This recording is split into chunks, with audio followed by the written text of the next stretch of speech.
আল্লাহ সুবহানাহু ওয়া তাআলা পবিত্র আল কোরআনে যত জায়গায় বান্দাকে আমল করার কথা বলেছেন, সমস্ত জায়গাতে নয় আগে নয় পরে একটা শব্দ ব্যবহার করেছেন। সেটা কি? আল্লাহ বলছেন সূরা মুলকের ভিতরে, আল্লাযী খালাকাল মাউতা ওয়াল হায়াতা লিয়াবলুয়াকুম আইয়ুকুম আহসানু আমালা। আল্লাহ বলছে আমি হায়াত আর মওতকে সৃষ্টি করেছি এই কারণে যে তোমাদের পরীক্ষা করা হবে তোমাদের ভিতরে আহসানু আমালা, উত্তম আমল কে করে। তাহলে আমল শব্দের আগে কি ব্যবহার করা হচ্ছে? আহসানু আমালা, উত্তম আমল, ভালো আমল।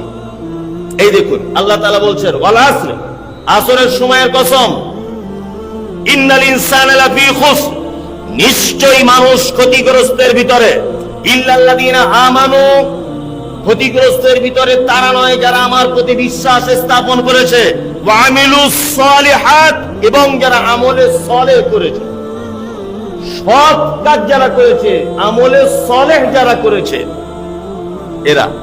তাহলে আমলের পরে শব্দ ব্যবহার করা হচ্ছে কি? সালেহ, অর্থাৎ খালিস আমল, নির্ভেজাল আমল।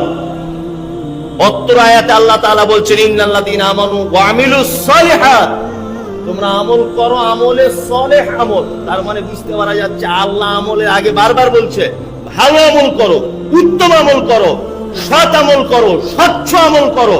তার মানে বুঝতে পারা যাচ্ছে পৃথিবীতে আমলেও ভেজাল আছে। এটা আপনাকে বুঝে নিতে হবে, আমলেও কি ভেজাল আছে। অত সহজ?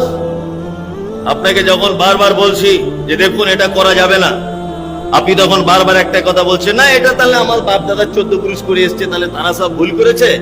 এটা একেবারে ভালো মানুষের কথা নয়, এটা বোকা লোকের কথা। আমার বাপ দাদা 14 পুরুষ থেকে করে আসছে বলে আমাকেও করতে হবে, এটা কখনো জ্ঞানী লোকের পরিচয় নয়। এটা কখনো কি জ্ঞানী লোকের পরিচয় নয়। জ্ঞানী লোকের পরিচয় হচ্ছে তার কাছে সঠিক চলে এলেই বেসিকটাকে সঙ্গে সঙ্গে ত্যাগ করে দেবে, এটা ভালো মানুষের পরিচয়। সঠিক যখনই তথ্য তার কাছে চলে আসবে সে কি করবে? বেঠিকটাকে ত্যাগ করে দেবে। আমলের ক্ষেত্রে আল্লাহ সুবহানাহু ওয়া তাআলা কত